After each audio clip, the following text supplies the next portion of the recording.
Hi, Merlin, and hello, everybody. My name is Nolan Peterson. I'm the president and CEO of World Copper Ltd.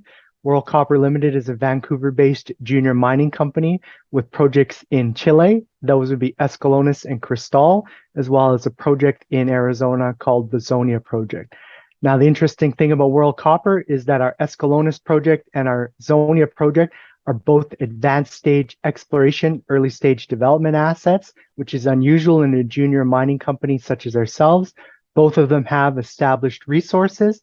That means 43101 resource statements, and both of them have preliminary economic assessments, or PEAs, 43101s as well, that demonstrate the potential economic value of both of these resources. So they are both very economic, very strong development cases to be had, and they have significant upside exploration potential, which we can speak to as well. We're looking to speak to you today, help you understand the company and the projects and how you can get involved. Nolan, thank you very much for the introduction. Good to be talking to you again. Now, the last time we spoke, we discussed the projects. You talked me through the projects, both Escalones and Zonia. We spoke a little bit about Cristal as well. Today, we're taking a different tack. I want to understand your thinking about the valuation of the company.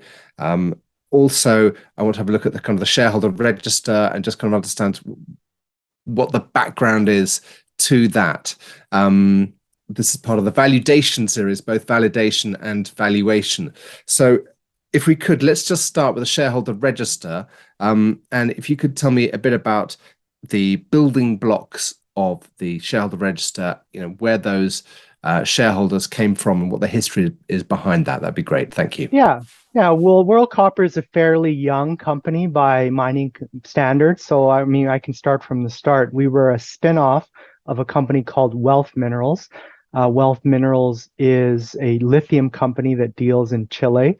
And they were, our chairman, World Copper's chairman, Henk van Alphen, is the CEO of Wealth Minerals. And so he has a very close friend in Chile named Marcelo Awad, who was the former CEO of Antofagasta Minerals, was one of the world's largest copper companies. A few years ago, they got to thinking, lithium is great, but we need to leverage off of Marcelo and Henk's experience in copper in Chile. And that's why Wealth Copper, later to become World Copper, was formed. So Wealth Minerals retains a large share interest in World Copper today. They own about 20% of the company.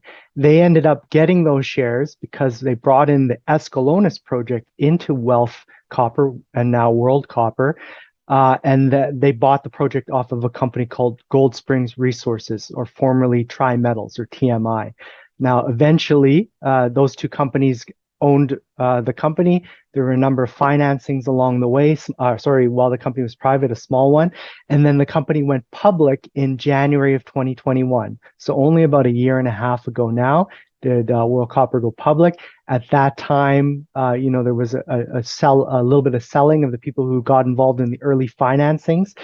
This is the broker crowd, the retail investor crowd, the private placement crowd, not the major players like Wealth Minerals and Gold Springs. Now, as we move along, in October of last year, Wealth Minerals purchased the shares from Gold Springs Resources, consolidated their position in World Copper, and that's how they ended up with their large position. I think it was about 50% of the company or so at that time. We then did another private placement financing in October of last year, which brought in some new shares. And then in January, we closed a merger with a company called Cardero Resources, which brought in the Zonia project and also brought in one of our other large shareholders, which is a gentleman named Robert Kopple, who owned a majority of Cardero Resources. So he ends up owning about 15% of World Copper today. And so those are our major shareholders: Wealth Minerals, World Copper, Robert Kopple. And then we also have, some shareholder, Mackenzie Financial, which is one of our largest institutional shareholders through some of the private placements. And then, of course, people who've invested through the market, friends, family, associates, as well as the general investment community, and make up the large portion of our shares. I would say 50 to 60% of our shares are locked up very tight, not trading on a regular basis. and that leaves a very thin float for the remainder. And we've seen some pressure in the market, as many companies have these days, when people are looking for liquidity right now. They're a little bit overextended in some cases, and also people are not buying as much. So that is something that has put a little pressure on the stock recently. Thank you. Goodness, that's a full answer.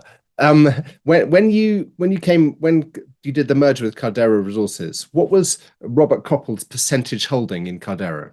I think he owned about 60% of Cardero Resources at the time. Okay, and the other 40%? Just general retail investors or broker investors. And Cardero was private? No, Cardero was public. It was a large ownership by a private individual. Yeah, which is one of the reasons why you could look at the project and say it maybe had difficulties advancing, because such a large ownership position from one person. Finding financing can be a challenge in some cases. Okay, and so the share price of Caldero had been kind of quite static. I'm just trying to understand some of the selling pressure on World Copper since that's right. Since inception, really, because you've got these two great assets, but you've also been under pressure in a sense. You've had selling coming from left field. I know you've got a kind of you have over perhaps 12 months had quite a lot of turnover in your stock. So I'm just trying to understand, where that pressure came from, what was the motivation behind it, and who's now holding it. Yeah, so this is about valuation, and valuation is a big component of that. And I like benchmarks, so I'm just going to start very straight out and say this company is significantly undervalued compared to peers in the market. And we'll go over some of those later. But one of our investors sent me an analyst report of a company that has no resources, no economic studies, and they are at a slightly higher market cap than World Copper right now. So absolutely, there must be a reason why, in my mind, we are under so much pressure compared to the assets that we do have. And the answer, I think, is many-fold. The first thing that you have to consider is some of those financings. And remember, we only went public again in January of 2021. Now, a financing was done in, what was the year before 2021? 2020, COVID. So the first private placement for World Copper was done in, I think it was April, May 2020, which would have been one of the absolute worst times to finance a company. But the company needed the money then, as it was planning to go public. So in that case, you can look at it and say those people who funded it, probably not the highest quality investors in terms of buying and holding. So when they saw the opportunity when we went public, they took their money back and off the table. And that immediately put the company under a lot of pressure right out of the gate, which I don't think, to be quite honest, it doesn't feed into market sentiment very well when you have people who are excited about the stock and look at the value of the company and see the potential of it, and you have brokers and market players who are selling for absolutely no fundamental reason, right? And they don't necessarily care what you have or anything after that. So we went through a year of that. We did very strong work to advance the projects. We converted the Escalones project from a sulfide resource to an oxide resource, unlocked the potential of the PEA, which we ended up delivering on. And I know we'll talk about it in a second, but obviously quite fantastic compared to what it was before. Then we did the merger with Cardero Resources. So we're growing this company very quickly. We see a piece of the pie that is a development story in the United States, tier 1 mining jurisdiction, sits on private patented land. It's got a PEA, a very well-developed resource, good metallurgy. It can support a story that you build it and then it funds Escalones. Now, the problem is Cardero had done nothing for basically 4 years. So shareholders have no liquidity to exit if they don't want to be a part of the story. They didn't see an out for them. And as soon as we closed the deal, they were looking at a 3 or 4x from when we announced the deal return. Immediately, we started to see some selling there, right? Yeah. Can't blame them for that, right? As soon as you hear those words 3 or 4x, that you're going to be hit with the wall of selling. Absolutely. Yeah, absolutely. And again, it doesn't matter if they see a 10x after, why not take it, right? Now, then 2 weeks after that, we announced the PEA for Escalones. Remember this asset that was kind of neglected, misunderstood for a while. We come out and release what is probably one of the most spectacular PEAs you can deliver. $1.5 billion post-tax NPV, 46% internal rate of return, and a 2.2-year payback on a $438 million capital cost for a copper project at 360 copper. Absolutely fantastic. That also creates a liquidity event that happens right around the same time as the Cardero. Then 3 days later, I think Russia invades the Ukraine, Okay. and then Okay. all of Okay. that So happens. yeah. So okay. So got it. So you need a break. You know, the copper price has probably peaked in Yes, early April, and we've had 6 months of absolutely. indiscriminate selling. So I think Yes, that's a key word, indiscriminate. yes, Um, because we're getting to the point now. And so if I looked at your let's just before we move on to the comparable analysis, I just want to understand you've got 112 million shares, 10 million options, and you've got this kind of block of 25 to 30 million warrants, yeah. as I can see from your presentation. So you know that there will be you know there will be a fundamental valuation reason for those for the to hold all of those and to expect the projects to advance and the copper price to move forward. Quite a lot of those warrant holders presumably were have sold their shares underneath and actually are looking to exercise those options, exercise those warrants, and be part of the story going forward. Some, yes, will probably want to play the financial game and will sell into strength, but that's also fine because as long as the fundamental story is there, that provides turnover. So that's all happy. I'm completely fine with Yeah. that. Yes. Any yeah, so it's just a case of looking at the fundamentals now, looking at the story. I'm very happy. I'm bullish copper. Yeah. I might be a little bit worried about the short-term situation in the global economy, Certainly. Yes. because there are many problems out there. But longer term, medium and long term, I think the copper story is fundamentally intact, as I'm sure you would agree, being a Yes. Absolutely. copper company. So let's have a look at how the project compares.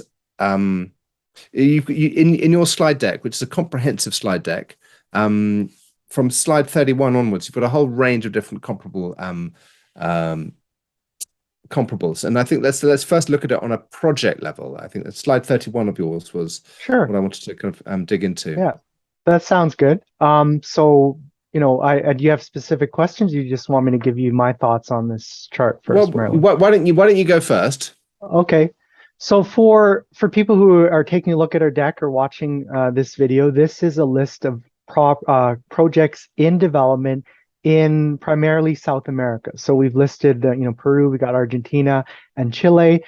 Some that are in Canada for Canadian investors, we're a Canadian company, and they're all at the same stage of development, PEA. So we've isolated as best we can for development risk. There's no interspersing with feasibility studies or assets in production. There's no benefit in that type of comparison because usually at a PEA stage, the numbers look a little bit better.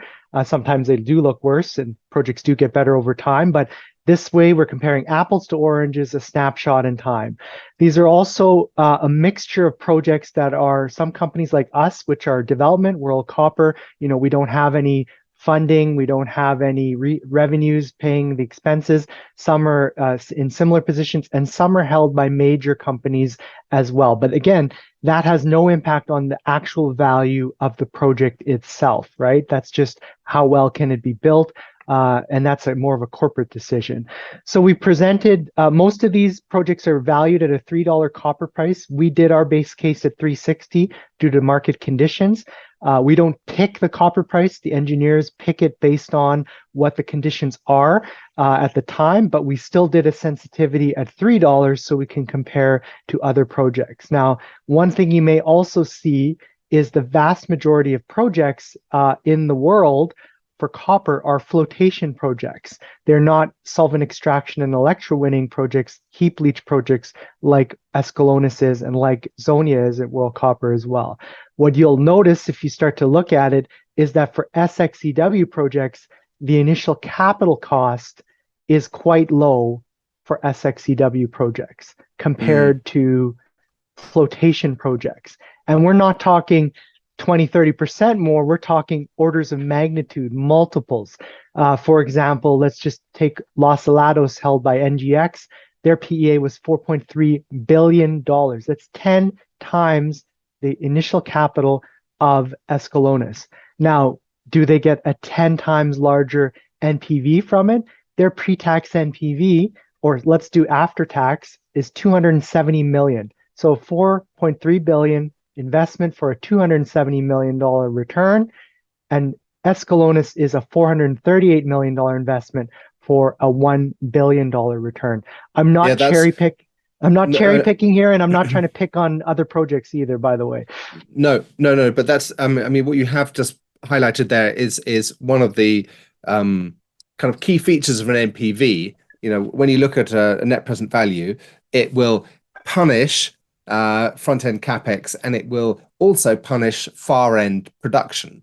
Exactly. You know, because the value of your cash flow from, you know, if you're using an 8% discount rate, the value of your cash flows 10 years away or 15 years away is minimal when it comes to the valuation of, when it comes to the total sum of your NPV. However, if you have got a big sulfide project which has got a 40-year mine life, you know, longer term, one is going to have to take into account the power of that cash flow on a repeatable basis for decades to come. But I'm not trying to diminish. I'm just trying to illustrate that there are other ways of looking at these big projects. Absolutely. And so what I would say is you're exactly correct, Merlin. When I speak to investors, I want them to understand, you know, it's not mutually exclusive. There is a role for the big projects. A lot of the larger mining companies, and mind you, I consulted for many of them on very large projects, as well as worked for some of them. They are looking for, in many cases, a production filler, right? They're looking for example, let's take Hakira, 337,000 tons of copper produced a year. That's almost 7 times more than Escalones. That's what they're looking for. Other companies, medium size, smaller, they're looking for profitability. They're looking for returns on investment that will allow them to become that next company. So I think that if you look at the list, obviously bigger is better. People are always looking, investors easily understand a large deposit. For me, as an investor and fundamentally as an engineer, I'm always wondering, what can I actually do with that deposit? What is the feasibility of it? How do I convert what is a big number on paper into dollars and cents, which is the most important thing in my mind that any investor should be looking at. So I always encourage people to weigh from multiple different sides, and you know, to be fair to the average investor who is most focused on, you know, they've been in mining for a number of years, but they're not a geologist. Maybe they really are looking, okay, this is a big project. That big is always good. That creates optionality. But you've also got the fact that if you've got a big capex, let's say anything north of $1 billion, there are very few companies that can actually manage and handle those kinds of logistics required, the engineering requirements, the HR, the IT, absolutely, even before we get to the kind of actual balance sheet strength to be able to raise that kind of money. And so by having a project with a, let's call it a sub $500 million capex, you open it up to a much wider audience of potential partners and suitors, which should give you a degree of optionality in your strategic outcomes. Yeah. And let's talk about that as well. You know, it's no secret that in the mining industry, investors get excited about the potential of a buyout or an acquisition of a project. They see a very large deposit with, you know, even a study that can show a $2 billion NPV, and they think that this is how much the project is worth. So is it realistic for a company to come in, a major with deep pockets, and buy a project for $2.2 billion and then have to put $2.6 billion into it to build it, right? Yeah. It's a catch-22, right? And that's why many of these projects have sat for in some cases decades. And so we really are trying to promote the idea that a project that is oxide heap leach, like you said, lower capex, easily much more fundable, and also has a lot of intangible benefits, such as a lower footprint, less greenhouse gases, less water consumption. These things can translate into ease of permitting. And really, at the end of the day, again, it's about how can I convert what I have in the ground into money? And that is about getting these projects across the finish line, either in our hands with a partner or someone else. I think there's one way of looking at it is your ratio of your capex to your NPV, but perhaps the kind of the closest you've got to that on this slide is your capital intensity Yes. per ton of copper production, because I think that would that's your your value product versus your input cost, your upfront cost. And so if I look down that slide and look at the SXEWs, they're all pretty much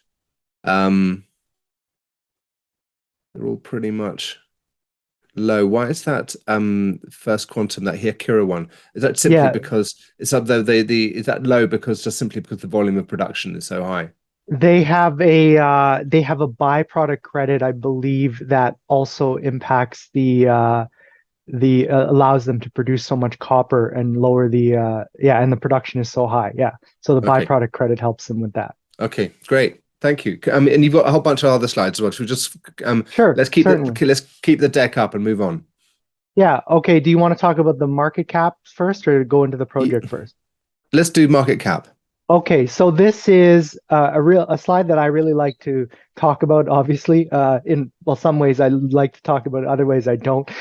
This is our market cap and price of world copper itself versus the NPV of our project. Again, we're isolated projects that are at the PEA stage. Now, these companies here, all four of them have no cash flows, no production from cash from operations. So the same funding risk, same development risk, operating in approximately the same or similar jurisdictions. And you can see at the bottom, I've listed the capex, so it's easily referenceable. You can see that Marimaca is another oxide project like Escalones. Their resource is Escalones is 2.5 times larger a resource than Marimaca. Marimaca is a higher grade resource, so that does give them an advantage in terms of economics. But Escalones is higher capex, and it is benchmarked well. You would expect, okay, twice the size. Should I be looking for twice the capex? Well, no, you have economies of scale and those types of things as well. So you can see the NPVs of the project on a pre-tax and post-tax basis at $3 copper. And suffice it to say, we're currently trading at a 98% discount against the NPV at a PEA stage. Typically, you talk to investment banks or private equity groups or other investors, typically you see anywhere from 70 to 80% on average for a discount. Now the whole market is under pressure, so these are even depressed more than that. But to see a 98 or 99% discount is absolutely unheard of. What do you think is driving that? What how can you explain that? How can you rationally? Yeah. What you said this is a kind of a slightly painful slide for you. Yeah. Because yes, it puts you in a good light on a comparison relative to your peers. Because you're cheap, but some stocks stay cheap. How are you gonna how are you gonna not be cheap? Yeah, so I would look at these companies, and of course, every company has a story, right? So we talked a bit about World Copper's story, right? Cleaning out shareholders or bad shareholders or weak paper, weak hands, so to speak, market sentiment in general. Uh, I would say, first of all, that most people, when they think about a mining company, they expect a certain story to develop, right? Especially if they're an early stage investor, it's the first time I've ever heard about this mining company. They must be small, they must be just starting out, and they must be trying to get my money to invest to find something, right? And then that translates into raising money, drilling, finding something. Okay, now the excitement builds, you're on to the next drill program, etc. You've got a resource, you start an economic study. This process can take 5 or 10 years. All the while you are talking to people, they start to know your name in the market, brokers. If, oh, this is like the sixth time. Have you progressed more? Have you demonstrated that?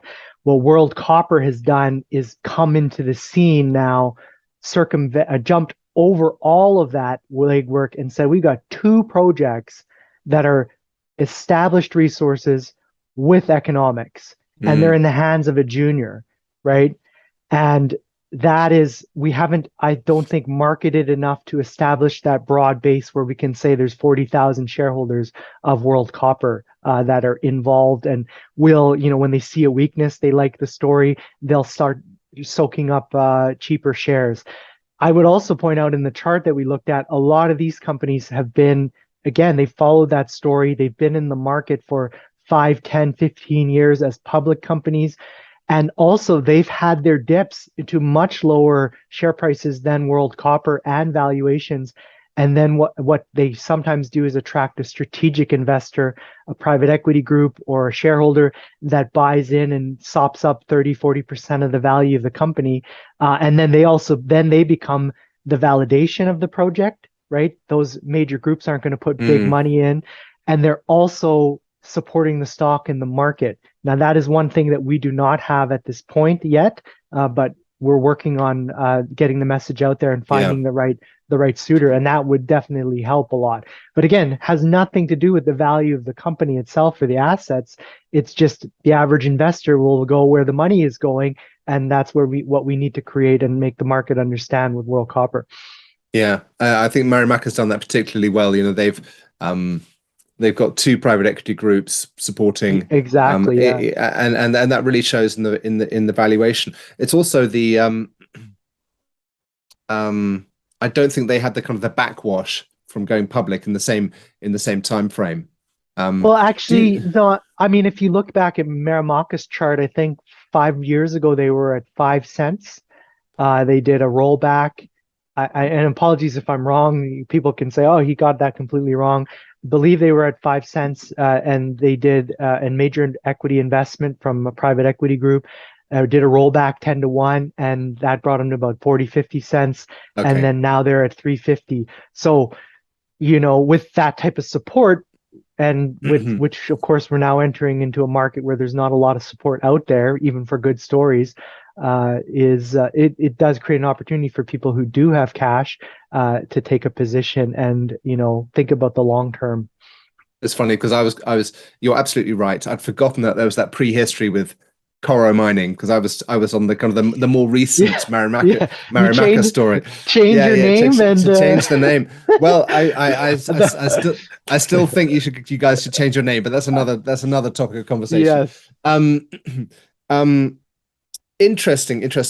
Now, in Chile, of course, there have been I know Marimaca's in Chile, but they're also when I look at Chile, I'm quite keen to separate the projects which are in the high Andes and their permitting issues and the challenges up there from the low ones. But equally, by being a tailings operation, by being a SXEW operation, you don't have the tailings risk.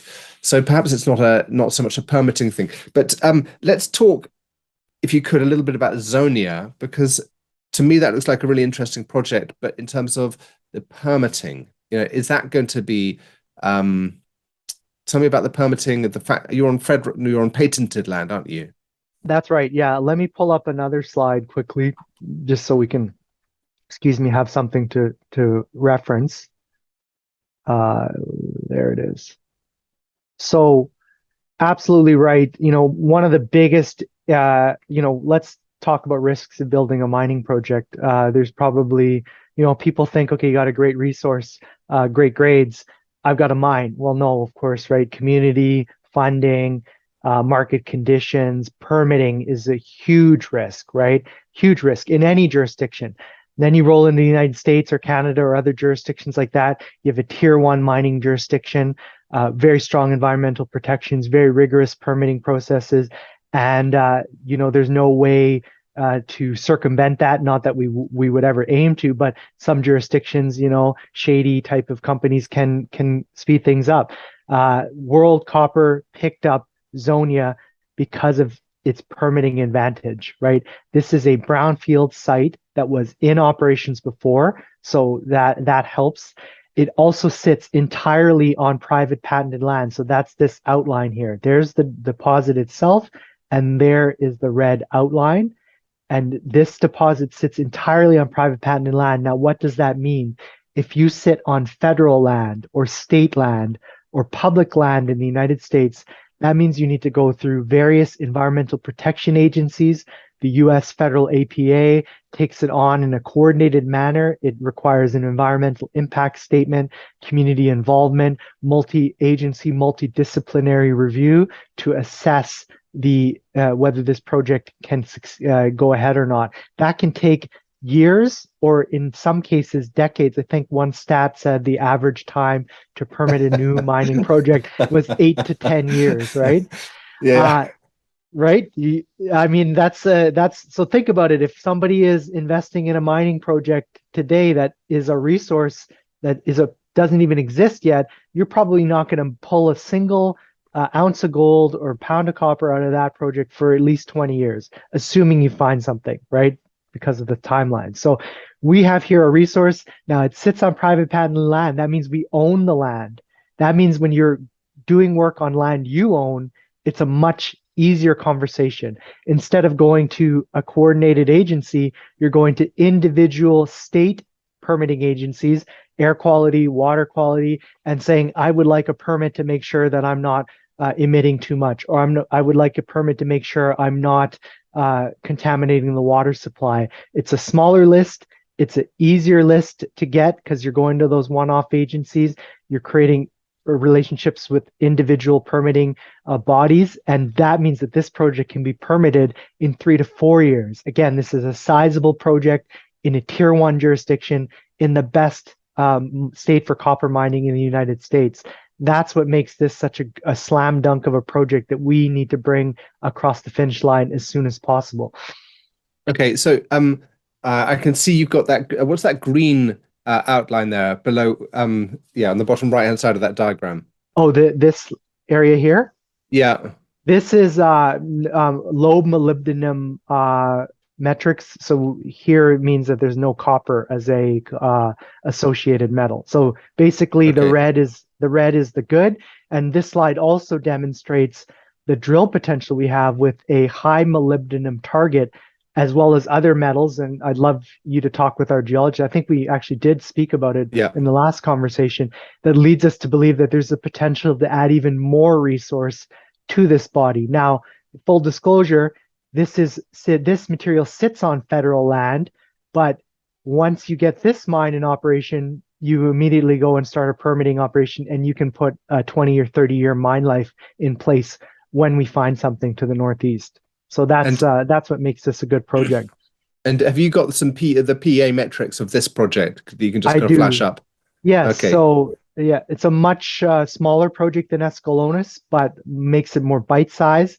It was 4 years ago, so this is due for an update, which we will be aiming to do start in the next few months.